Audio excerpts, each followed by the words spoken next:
একটু ওয়েট করেন, সময় তো দিবে, আসতেছে, শেষ হোক। যারা গুম খুনের, আমি আপনাকেই বলছি মিস্টার হাসান এদিকে ইয়েস ইয়েস মাননীয় স্পিকার, আমি অ্যাড্রেসিং ইউ মাননীয় স্পিকার। আমার জন্য আমার এলাকার মানুষকে যেন বঞ্চিত করা না হয়।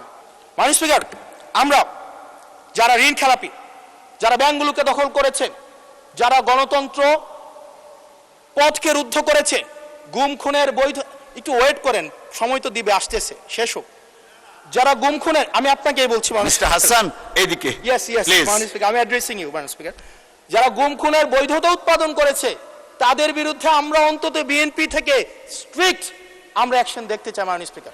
মাননীয় প্রধানমন্ত্রী প্রতিশোধ পরায়ণ হন নাই, আমরা সেটাকে ওয়েলকাম জানাই।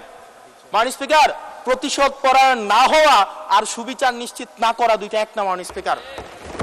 আমরা ওয়েলকাম করি উনি প্রতিশোধ পরায়ণ হন নাই, ব্যক্তিগত রাগ ক্ষোভের ঊর্ধ্বে উনি উঠতে পেরেছেন, কিন্তু আমরা এটা ওনার কাছ থেকে শুনতে চাই, উনার দলের কাছ থেকে শুনতে চাই, গুম খুনের হত্যার উনি সুবিচার নিশ্চিত করবেন, উনি আইনের শাসন নিশ্চিত করবেন, এবং এতদিন ধরে যারা মিডিয়াকে, যারা নিয়ন্ত্রিত মিডিয়ার মাধ্যমে এই ফেসিবাদের পক্ষে যারা বয়ান উৎপাদন করেছেন তাদের বিরুদ্ধে উনি সুবিচার নিশ্চিত করবেন মাননীয় স্পিকার।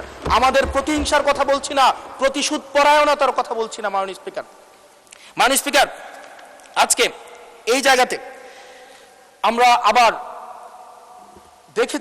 দেখতে পাচ্ছি যেটা আমাদেরকে শঙ্কার মধ্যে ফেলে, রাজনৈতিক প্রতিহিংসার রাজনীতি আবার শুরু হচ্ছে মাননীয় স্পিকার।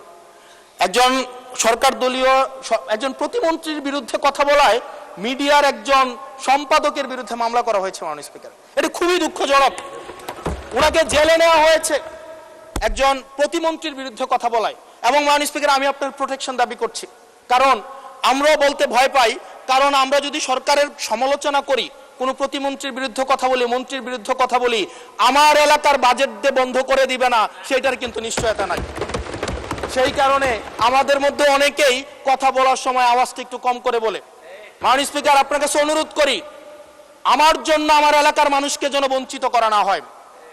আমি এই সংসদে অনুমতি নিয়ে কখনো বিরোধিতা হয় না, কখনো অনুমতি নিয়ে আমি আপনার বিরোধিতা করতে চাই। অসংখ্য ধন্যবাদ মাননীয় সদস্য।